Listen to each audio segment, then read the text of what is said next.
to own a Grand Theft Auto military, or if you guys are interested in starting a GTA military, some of the things you might be interested in investing into. This is not an expensive thing. As you guys can see, I have a multi-millionaire. So for me, investing in these products may be a bit easier for me than some of the new people who are starting GTA. So just have realistic expectations as to what you can afford and as to the sources available. Okay, the first thing you're going to want to invest into, in my opinion, is the office. The office will grant you access to do CEO and CEO work, which is going to, in the end of the day, make you money, and that's really what this is all about. You want to be able to sell your cargo, and I really don't like the biker businesses, to be honest, but at the same cost, you can invest in that. It's far cheaper, and you can get 2 extra people, adding to an additional 6 members to your GTA military, which does mean, yes, you have more human resources. That'll be very useful and helpful. Now, as far as vehicles go, what's deemed acceptable and what isn't is kind of determined to you. Personally, I like the Buzzard. This thing is very exceptional. Even at the beginning and early days of GTA Online, the thing had miniguns and not cannons, so remember that this shoots minigun and not cannon. However, it has missiles as well, and it's fast, light, and you can call it in at anywhere you want using your CEO abilities. If you go to Securo Serve, go down to CEO vehicles, you can go ahead and order your Buzzard. And other vehicles of interest that you could easily spawn in are the what's it called? The turreted limo. It has a turret on it, and it's very useful. Another thing I would really hope you guys would invest in is potentially a facility. If you guys are aware of the Bogdan problem glitch, you guys can make millions off of it. You know, you can run it back to back with another person, and you guys make $1 million each. This will help you invest into these military vehicles. If you guys don't want to glitch your money and want to do it the legit way, which I respect, you can go ahead and invest in, like I said, biker or your CEO stuff. Yeah, insurgent pickup is it's an either or investment.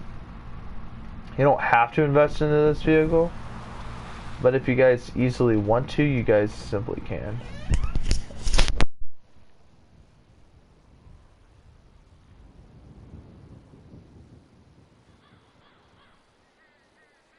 Sorry, my mic came unplugged.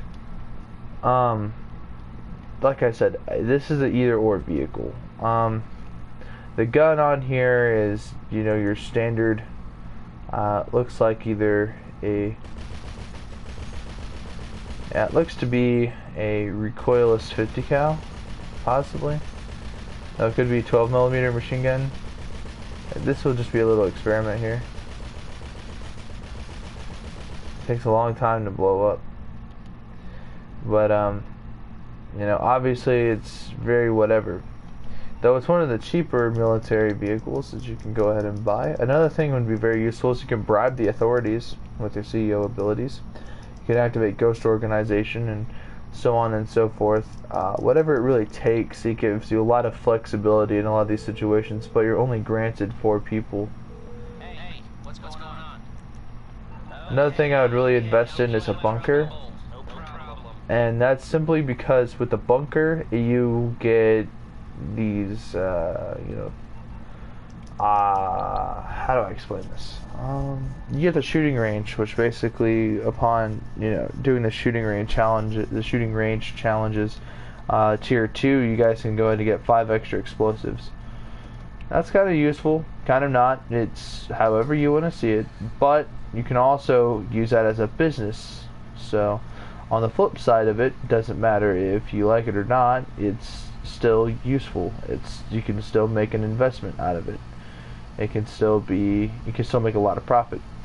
The second, or actually third thing I want to go ahead and talk about is heavy weaponed vehicles.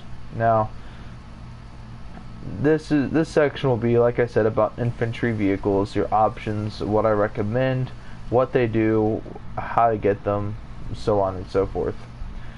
So, and here's why I want to invest in a mobile ops center as well with that bunker.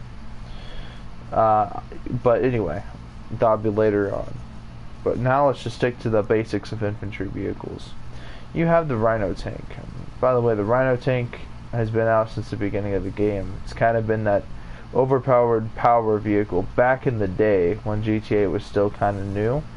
This vehicle, everybody wanted it, everybody had to have it. It was worth every dime and worth every penny, and it was $1 million. In today's GTA market, $1 million isn't a whole lot. If you look at the car itself, not the car, but the tank itself, it's 1.5 million. So I would take that with a grain of salt. You can easily grind out the money, you know, with your businesses, and you can go ahead and buy one. The flip side of it is you have to call Pegasus, and it will spawn in a random location. Depends on what area you are on the map. You have to memorize these locations. They have one on the beach, one on the in the city. It's over here, around about this point in the map. One will spawn by the movie theater, or down the road, actually, rather. I'm not sure exactly the exact spot. And one on the beach by the pier. I mean, they have several locations, you know. One of them was actually in this area, is actually over here, I believe, by the BMX track, or the dirt bike track, or whatever the hell this is actually supposed to be. And it is only one man. You can't get more than two people. You can't get more than one person in here. It's only a one-man vehicle. It's kind of in advance in that sense, but you have to understand where they're coming from on this one. The thing's horizontal drive, on our vertical drive, is actually pretty fast. It circles through pretty fast, which gives you a high adjustment range, or not adjustment range. You can get good adjustment for your angle and everything like that. It's pretty useful. Oh, I forgot to mention the up and down. So that would be the vertical adjustment. It's pretty fast, but it is limited. It can't go any higher than this right now. So if you guys are trying to hit higher flying targets, it could be pretty hard. It may take some skill, but drive and adjust your angle that way. And the thing is pretty useful. It can take multiple rockets and RPGs. Good investment because it's only $1 million. It's only 1.5 mil. Sometimes I'm not sure when, but every now and again Rockstar throws out a couple of discounts, and I wouldn't be surprised if they go ahead and discount this vehicle and it will be less than 1.5, and I'd recommend that would be a good time to buy it. I'm not sure if they'll ever do that, but I mean, you know, they discount everything else pretty much. Now this will kind of tie back into the Insurgent. Now this is the main reason you want to buy the bunker. You can do the bunker research, and you can research the new turret onto this vehicle, and the new turret beats this turret by a lot. Other infantry vehicles to kind of note on the warstock.com for this type of work, this type of business would be the Minister. The Minister is a 1.7 vehicle, aka 1.70 $1.775 million vehicle, and it's only $1,775,000. I mean, it's in today's GTA influx of cash, it's not that big a deal.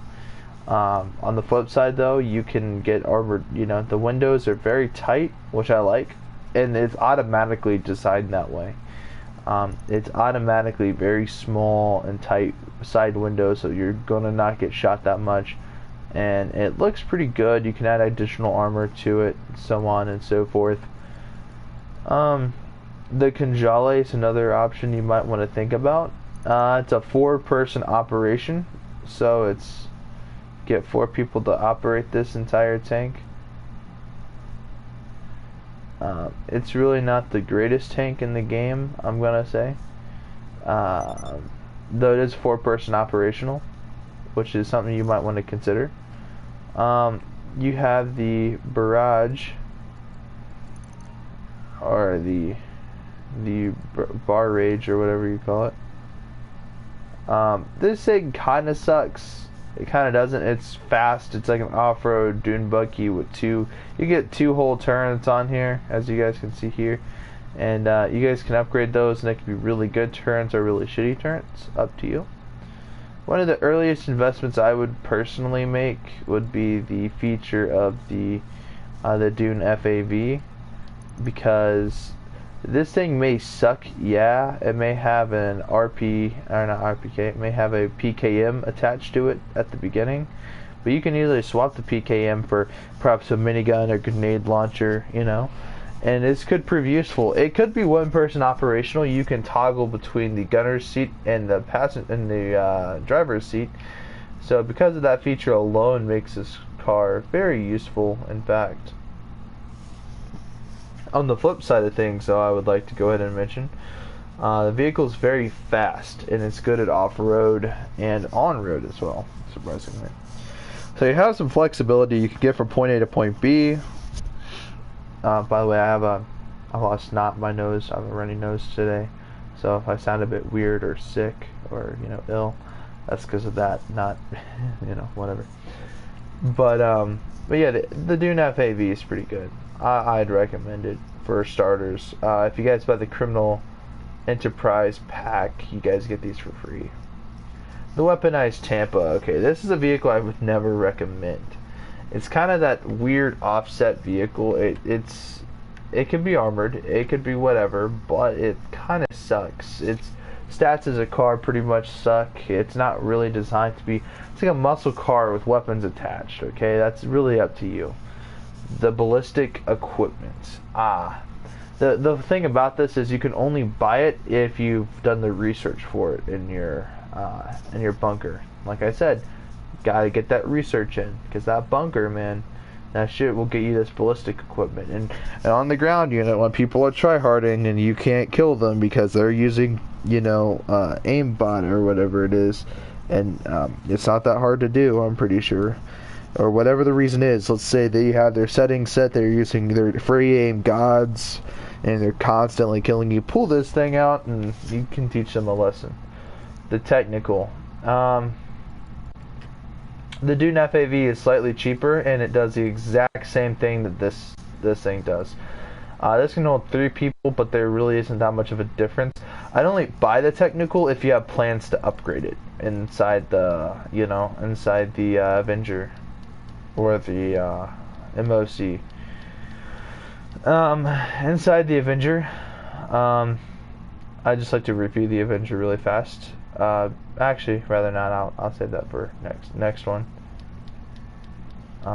There really isn't much inside of here that I'd like to go to mention, but these stations right here, the Mark II weapons, you can put on different magazines, and you can only get those by researching those. So it's not as simple, you know what I mean? And some of the attachments, like let's say the heavy barrel for the AAK, right? You go down to the barrels. I still need to go ahead and research it in the bunker, and that boosts my performance. But on a gun like this, the carbine rifle MK2, I already have it unlocked because I've already done the research for it, and I think that's something you should really pay attention to.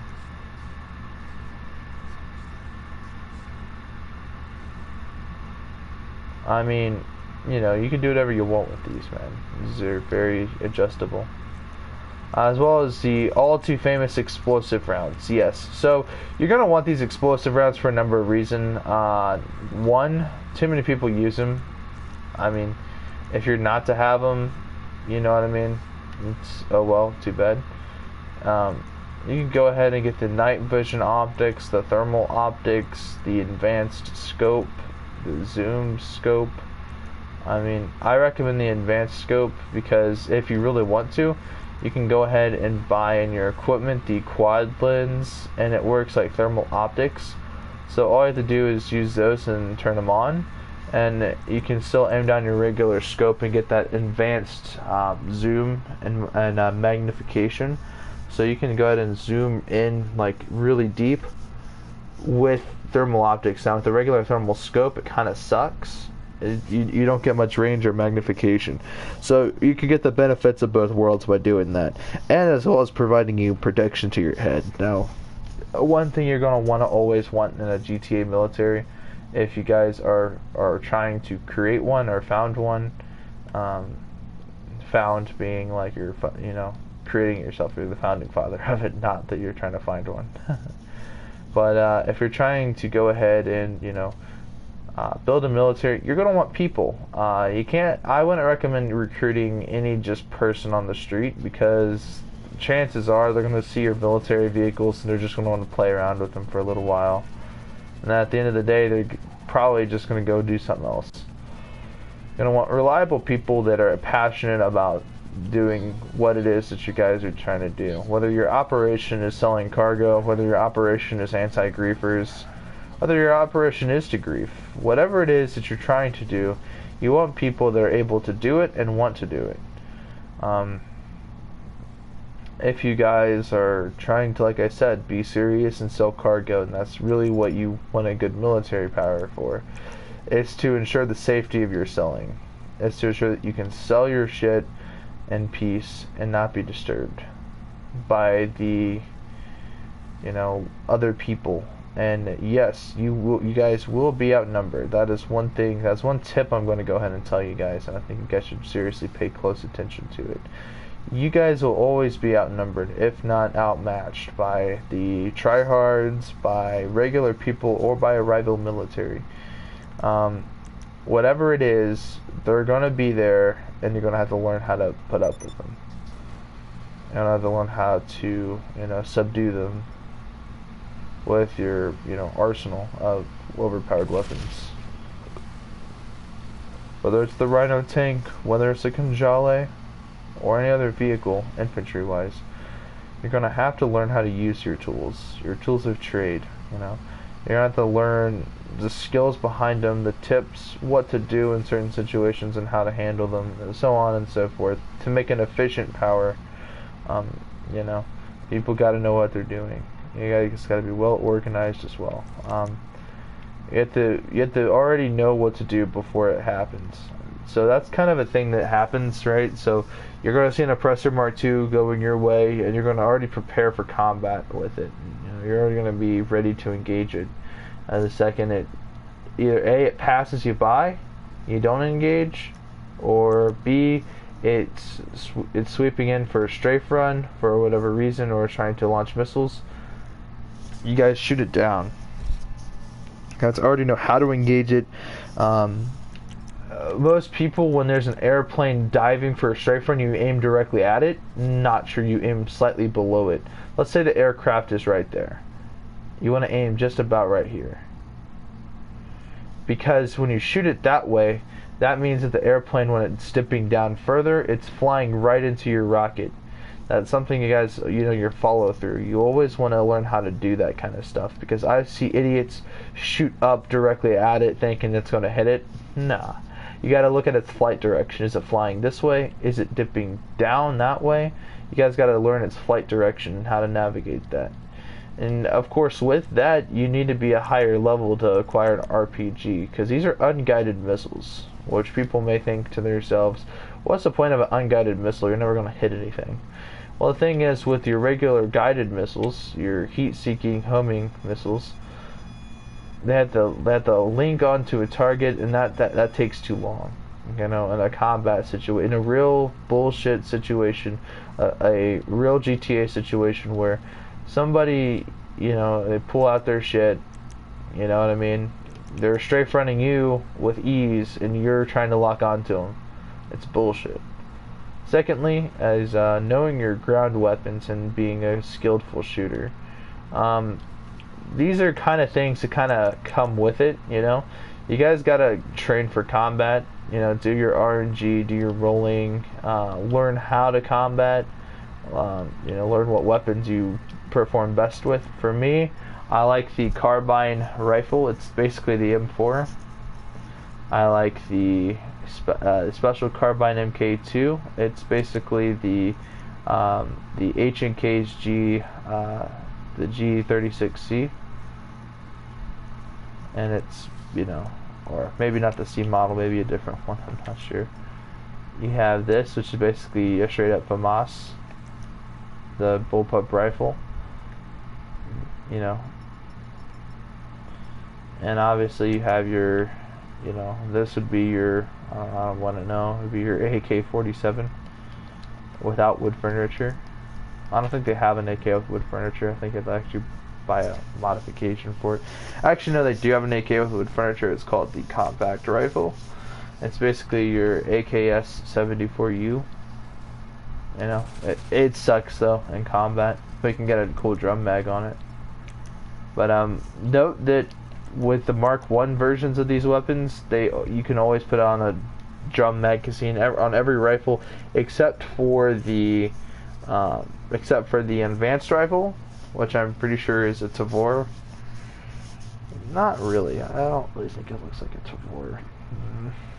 I don't really know what that looks like. It looks weird. And your bullpup rifle. Most bullpup weapons you're not going to get no drum mag on, so there's no point in trying. Secondly is your SMGs. You should know what SMG you're efficient with. For me, it comes down to the SMG MK2 and the Assault SMG. That's it. LMGs, the MG, this thing was badass at the beginning. It still works well. I work really well with it from time to time whenever I use it, but I'm stick to this. It shoots faster, and I like that more. This thing, you have it just to have it. It's a Tommy gun. Okay, why not? Now this thing, it kind of sucks. It's a laser weapon, but it's really not that good. You don't have to reload it. That's a good feature, but apart from that, nothing else. The machine pistol, this thing sucks ass. Let me just listen to how this thing fires. Yeah, no. It doesn't have much power to it. If you look at the damage stat in the upper right hand corner, from your regular SMG to this does a bit more damage. It has a higher rate of fire and a drum magazine, but apart from that, it kind of sucks in all other aspects.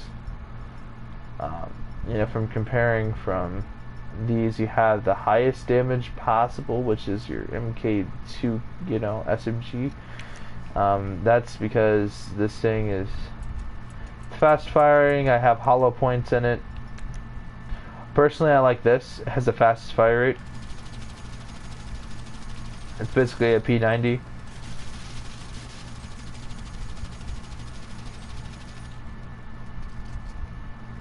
And I just like that fire rate, man, and that accuracy. Now I have this, the Combat PDW. It's alright, you know, but definitely knowing your weapons and knowing what situations they work best in. For me, up close and personal, I use this. For medium range targets, I surprisingly use this, because the thing has a lot more recoil, so I just aim down and it builds up the recoil everywhere. And for other reasons as well. By the way, you can get this one a lot earlier on, so I really recommend this. It's a great entry-level weapon that you're going to want as far as ground combat. Now pistols, this comes to your choosing. I really don't work well with any particular pistol. I work well with all of them equally, roundabout, and I'm pretty good with them. Now just knowing that, you know, your explosives and stuff like that. Now, I could get free Molotov cocktails without having to order them from the ammunition store, simply by having a shooting range in my bunker. Multiple grenade launchers. Now the compact grenade launcher isn't entirely useless. You can shoot it on a motorcycle, and that's kind of useful. Normally on a motorcycle you don't have any heavy weaponry. The regular grenade launcher, it's pretty useful for a number of situations. Just you need to lob a grenade in there and you don't have any grenades in here. The regular RPG, the best weapon to use in my humble opinion, because you just point and shoot. It's as simple as that. Not too hard to get used to. The minigun, it's kind of a bit useless because you know you can't like auto lock, and it's just free aim all the time. So not too many people perform well with that. But if you just gotta shoot everywhere, you know, clear out a space, this is very useful for missions. The firework launcher, it's an event weapon. The homing launcher, it's good. I'd recommend it all the time if this is like your first rocket launcher in the game, because being able to have some sort of artillery weapon is definitely useful. A heavy weapon. Now sniper rifles. Okay, we gotta talk about sniper rifles. This is a must talk. Regular sniper rifle, this one, it sucks ass. Okay, it just does. The only thing that's slightly worse than it is the marksman rifle. But you can get it Mark II, and by the way, look at this. Yeah, you could just continually shoot. It's kind of bad if you think about it like that. You could just continuously shoot at your target. And the thing about it is, you know what I mean? You just point and then you like nail your target more. And it has the fastest fire rate possible. But on the flip side, it has less damage. But you get higher damage per second because it can shoot faster than any other sniper rifle.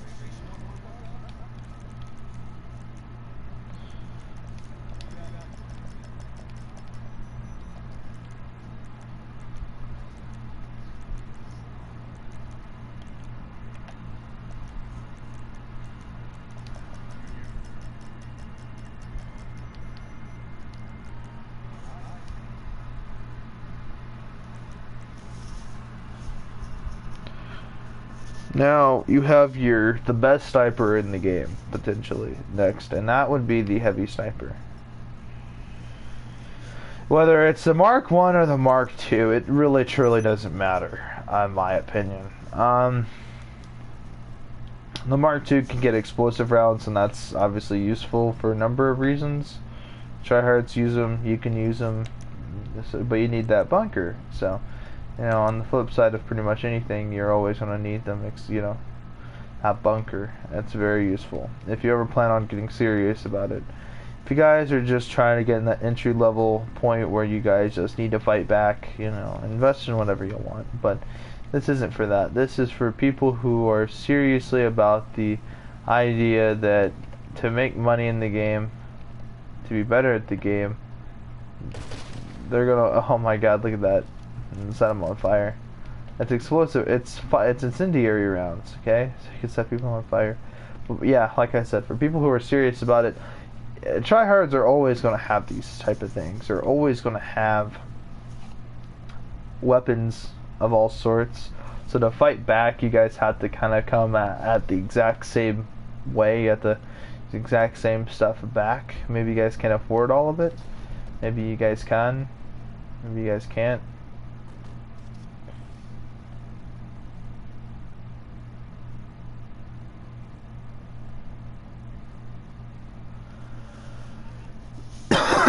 Alternative investments. If I forgot to mention the APC, I'm going to mention it now. The APC is very useful for anti-air, you know. So now we're going to talk about anti-air. So you have the missile truck. You guys have the half track. You guys have the anti-air, you know, the anti-aircraft trailer. Which I personally recommend getting the dual 20mm on it, but that's just me. The APC, and I'll tell you why this is good for anti-air. It's fast, and with this thing being so fast, you know what I mean? It could be, if an aircraft is trying to strafe run you, like let's say a Hydra or something, you guys could just drive out of the way and then just fire forward and hit it. Because of where the turn's located, it's located at the tippy top right there. And obviously, it's overpowered. But also, you guys can set up in the water and be hard to spot. There's just other things, And I think that's about it for anti-air.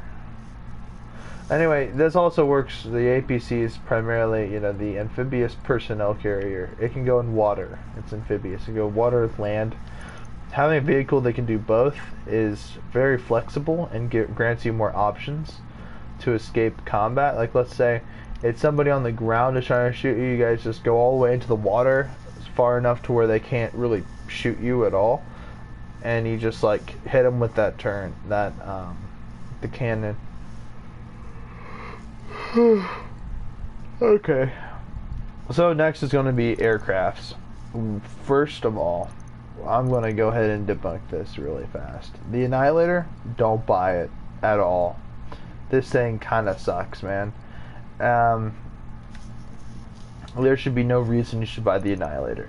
The thing sucks ass, okay? It's basically 4 miniguns, and you know what I mean? Yeah, you get basically the equivalent of slightly stronger guns than the, Buzzard 4 times. And yeah, it can easily melt a person if it, if all, like, let's say all 4 rounds hit them 3 times, it's going to just shred them like Swiss cheese. But that is a ground target on a air vehicle that you have to strafe, and it's a helicopter. That's kind of weird. A lot of people aren't used to that. But on the flip side, it's 1,800,000. You can go ahead for that kind of cash. Go ahead, save up a little bit more. Yeah, so that's like 1.8 roughly. If we go all the way down, there should be an aircraft worth 1.9 perhaps. Yeah, 1.9, and it's the Mi-35. It's the Russian Hind. This thing is badass. Okay, it has both rockets and cannon. So instead of having machine guns, this thing has just straight up cannons, bro, like that of a Hydra. And strafe running with this is a lot more devastating than 4 machine guns. 4 machine guns is quite impressive. Nonetheless, it is great firepower. Don't get me wrong. Like it could destroy vehicles decently, but this thing is just far more superior. You can hold 2 people into the cockpit, 1 here and 1 here. I believe 1 can activate a cannon right there. And so that's useful. It's got a whole cannon. I mean, there's just 2 people on the side, I know on the Annihilator, you can have 2 people hang off the side. But having 2 people hang off the side on this thing basically means, hey, we got rockets, we got cannon, we got the machine cannon. You know what I mean? It's pretty much better in every aspect. So this is where we start talking about air. The Akula 2.7, pretty expensive. It's a stealth chopper though, so it has stealth capabilities and gets you off that radar, and that's pretty useful. The thing doesn't have too much of an impressive arsenal, but it is pretty good and it's pretty fast. Going on, the okay, here we go. The Apache. This thing is just awesome. Okay, for a number of reasons. The guided missiles on this are pretty overpowered. It's an Apache, okay? It's pretty fast. It gets everything done. Anything you need done, it gets it done. Now we're going to get into a higher ranking, but it doesn't mean it's better. So the higher the rank, it doesn't mean it's better. But we're going to talk about the Buzzard here.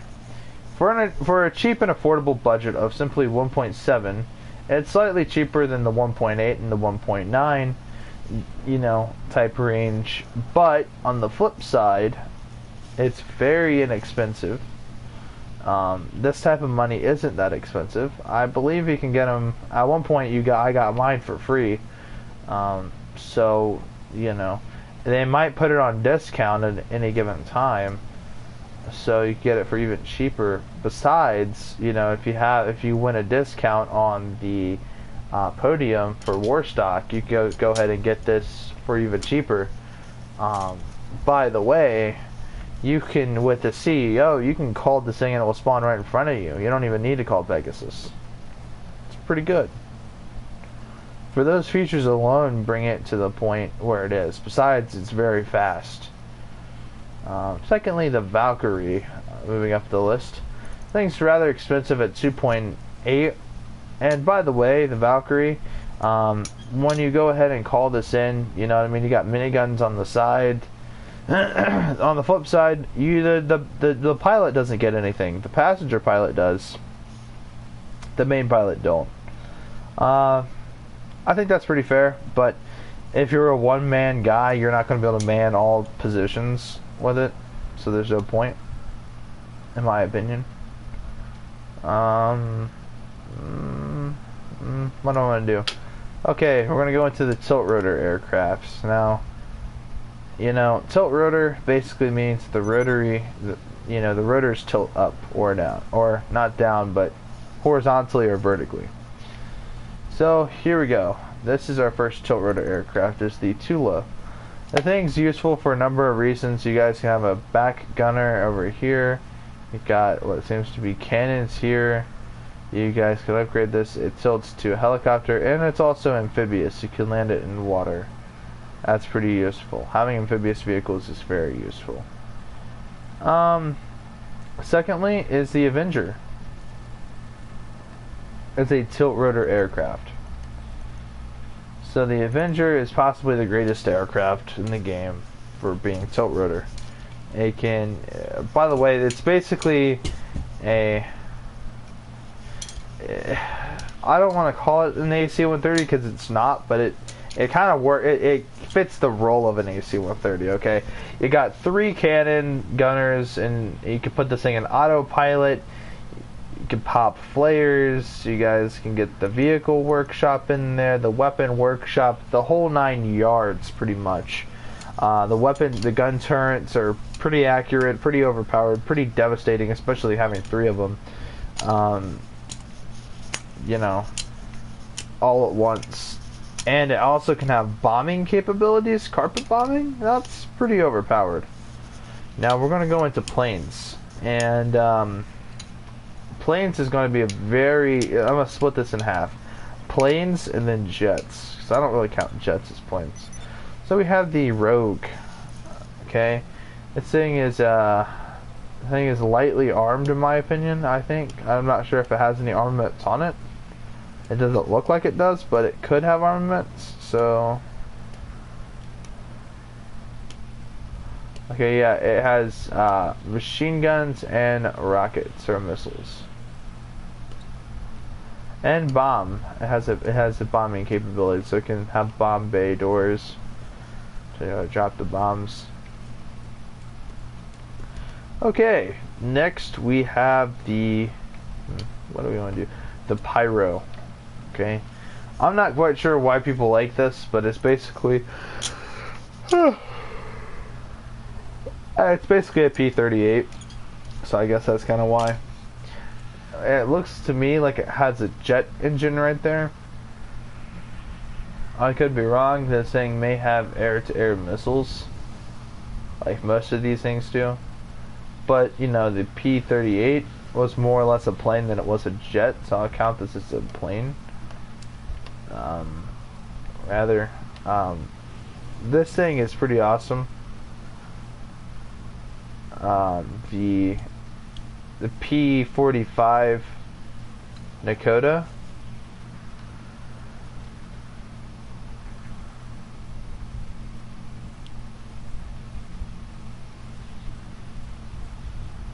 This thing's awesome, man.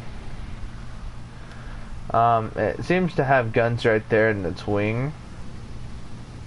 Seems to have 3 on each side, so it's pretty good. Not sure about rockets, though. I'm not sure if it has rockets or not. I'm not really sure about the planes, okay. Okay, now moving on to jets. This is going to be a topic of discussion right now. I have 3 jets in the game. I had the F-16, the A-10 Warthog, and the F-35. Most people like those vehicles are not in the game. well, they're not listed as their proper names in IRL because of copyright reasons. But I'm such an aviation person that I'll call them their real names. So for one, we have the A-10 Warthog. In the game, it's called the B-11 Strike Force, but this is obviously an A-10 Warthog. The cannon in IRL is awesome. Anything it hits will turn into red mist. But in the game, not so much. The cannon sucks. You know, you can get a single person can get hit multiple times and survive. And for that reason alone, kind of makes the cannon kind of weak in my opinion, unless they patched it. I've watched an entire video on it, more in depth. Watch the A-10 Warthog weak cannon video, I think is what it's called. But I will give this thing credit where credit is due. It has barrage missiles, okay? Now, obviously this is a perfect lineup into your arsenal for air support. Now, obviously we're getting into the whole air support, you know what I mean, discussion, so, it's alright.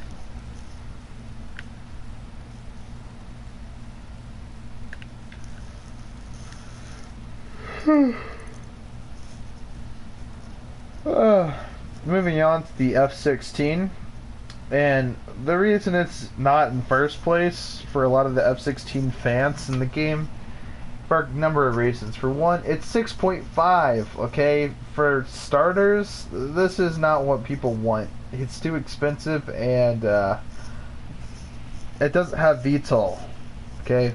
Neither does the A-10. So you gotta be realistic. You have the whole takeoff, you know what I mean? It's a jet. It works like any other jet in the game. You know,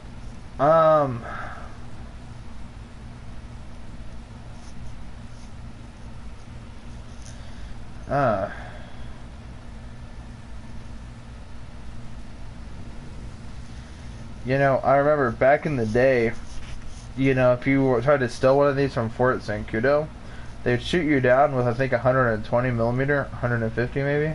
They shot your ass down when you tried to steal these. So back in the day, you can steal this for free, but you'll have a high chance of getting shot down.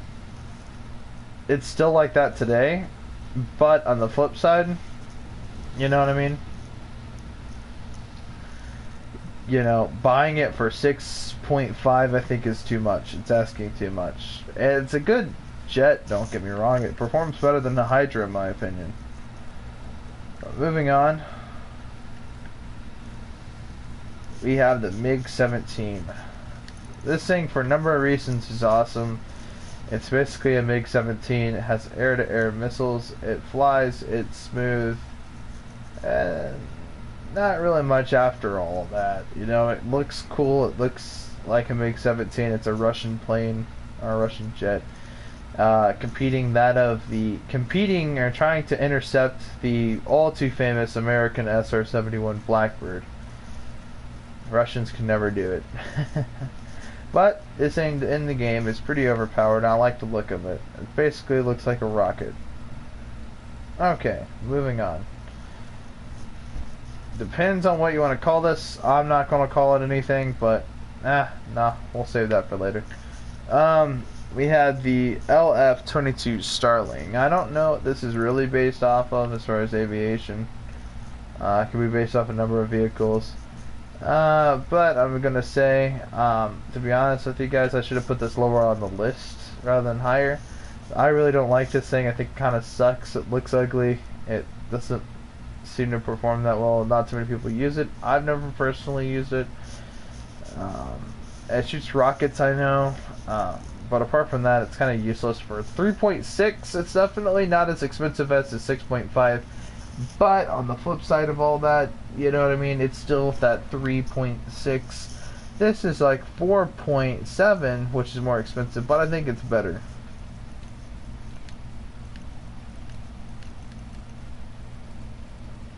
Okay, now moving on.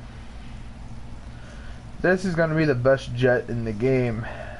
Maybe it's not, maybe it is, but it's my list for what to buy, my guide to buying. The Hydra. Oh yeah, based off the Lockheed Martin F-35. This thing's a badass. It has the VTOL capabilities. This thing's just badass. There's a number of reasons why this thing is awesome. You have the VTOL capability. That alone, the vertical takeoff and landing, that means you basically work like a helicopter. You go up instead of having to do a full takeoff.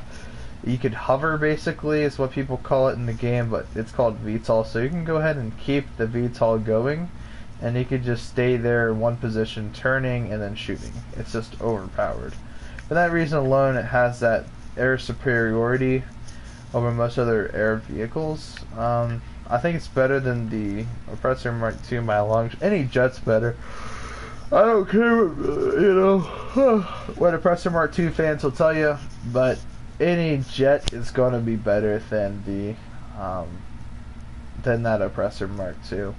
Mainly because the Oppressor Mark II's missiles are not as superior, and it's been nerfed a bit. You have a delay to call it back, stuff like that. So it's not as good as it used to be for a little bit of reasons. Not really performance reasons, but the Hydra. Okay, moving on to our final part of this, the bombers. Okay. Whatever you want to call it, man, these are the heavier operational vehicles. This is the Volatile, aka, I don't even know what this is in real life, but I'm calling it the Dorito plane. This thing's a fucking retard. It's as simple as that. It's got multiple cannons on it. I believe it is a bomber. And with that said, it just kind of works like any other bomber in the game would work. I also forgot to mention the Mongol. I really didn't bring this thing up. I really don't like it. I wouldn't recommend it. If you guys really want it, go ahead and get it. With me personally, not so much. Now, the final bomber, in my opinion, would be the RM-10 Bambushka. This thing is just badass. I like the look of it, man. Just the big, heavy look, man. It reminds me of like a World War II plane, like a flying fortress almost, but it isn't. You know what I mean? It isn't. I like the look of it. It's a bomber, and it definitely has a lot of, shit you can drop. It's pretty cool. It's pretty awesome. If you guys are really considering it, if you have the money and budget, like I do, go ahead, invest in it if you guys want to. Me personally, not so much. Alright. That is it for the list of stuff you should buy. They're not in any particular order. But yeah, you guys should really be interested in, if you guys are really interested in investing into your own GTA military and operations, I would go ahead and really recommend you guys invest into some boats as well. A boat I recommend, and it's kind of a bit iffy, because not too many people like it. I don't personally like it as much, but a boat I would truly recommend buying is a yacht. I love my yacht. I'm just kidding. I'm not gonna say buy a yacht. It's kind of lame. I would buy the dinghy. You can call it in. It's a 4-man, boat. It's not a speedboat, but it works good, and you can get it into certain positions. It's not as useful as it used to be, but you get one for free if you have a yacht, so it doesn't really matter. The tugboat, I really like it for a number of reasons, and a lot of people are going to make fun of me for it, but I like the look of it. Personally, it looks like an old boat, which I like, but that's not the reason you'd buy it, though. The reason you'd buy it is you can have so many people on it, able to use RPGs and stuff like that, and as a driver, you're going to end up using these anyway if you guys are going to be selling your cargo, or your special cargo from your business, the warehouses and stuff like that. These warehouses. I don't really like the vehicle cargo, but I have it anyway. Personally, honestly, the best operation to use, in my opinion, what would be really good for a operation would be your to make money would be your yacht. And a lot of people are going to make fun of me for this because I invested into a yacht. But go ahead and get one, and you guys can run what's it called? Piracy prevention. I think that's what it's called. Let's go to VIP work. Go down to it. Yeah, piracy prevention. You need more players, and basically all you guys do is stand your ground on a yacht. It's pretty cool. You can turn on yacht defenses, so if you guys are trying to get away from tryhards, it's a great way to relax and something cool. It's very expensive, but eventually in your arsenal of stuff you should use. The yacht is definitely something to consider if you guys seriously just want to, chillax and just make money.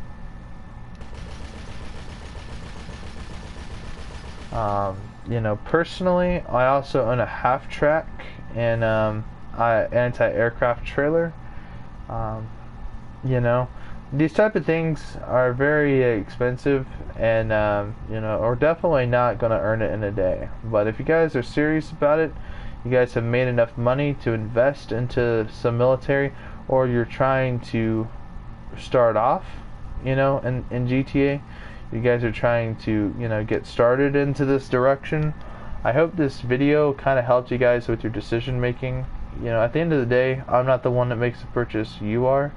So it depends on what you buy. But personally, like I said, I truly just recommend the tanks, the APC, the Kanjale, the Rhino. Doesn't matter. It's whatever, man. I just am waiting for them to add an M1 Abrams. But I'm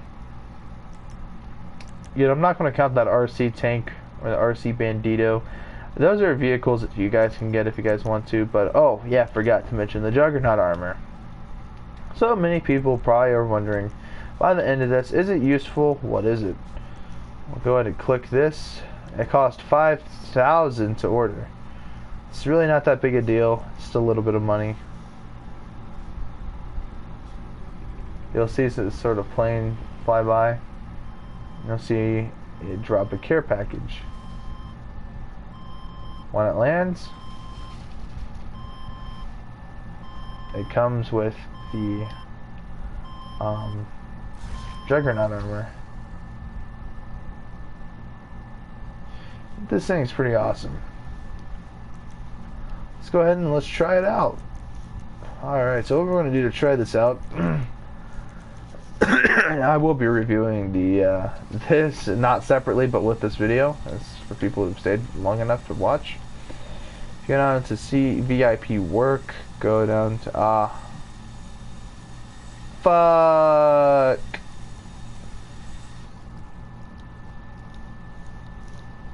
I wanted to activate the most wanted, but I can't do it by myself. Shit.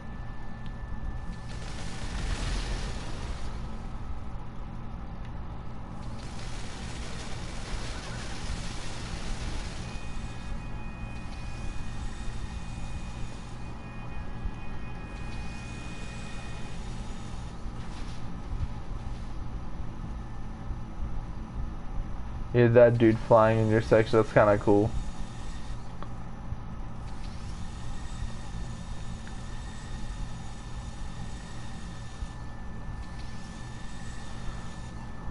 Another thing.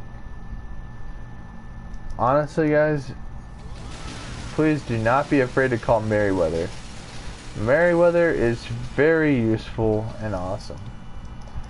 Something you can go ahead and do is with Merryweather is there various services. This is a contact you guys are going to want to use, especially if you guys are running a whole military.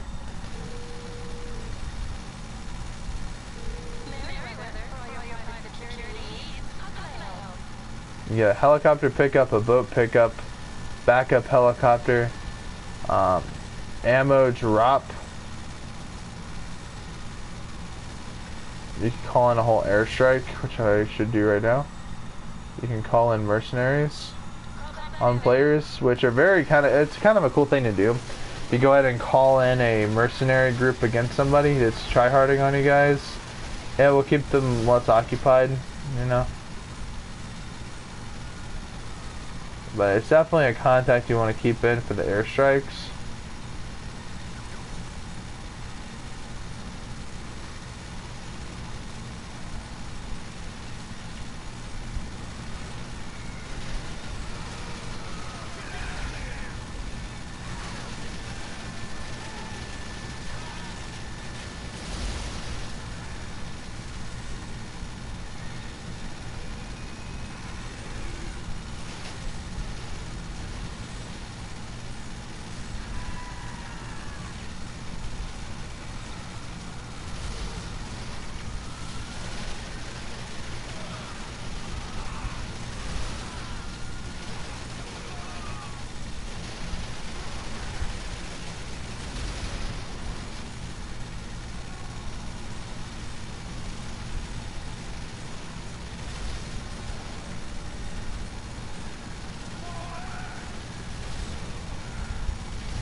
I mean, I would figure if you guys lost this many cops, vehicles, and resources, you guys would end up giving up, in my opinion, I would think.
That ballistic armor is pretty good. I'm not sure how it is against other players. It's probably overpowered. But anyway, guys, you know, hopefully you guys liked the video. Hopefully, if you guys don't like the video, please let me know where you guys reasons why you don't like it. Oh yeah, another thing, guys. You know, I am starting my GTA military. Personally, I have all the resources necessary, all the businesses necessary. So yeah, I'm gonna just continue with it. Hopefully it proves useful. Hopefully it doesn't. What am I saying? Hopefully it does.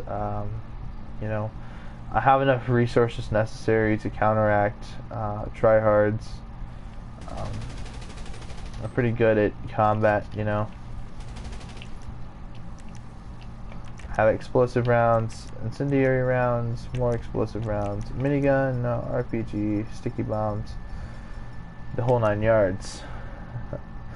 So, you know, hopefully with that said, you know, when I get these bunker challenges for the shooting range done, I can get 5 more explosives.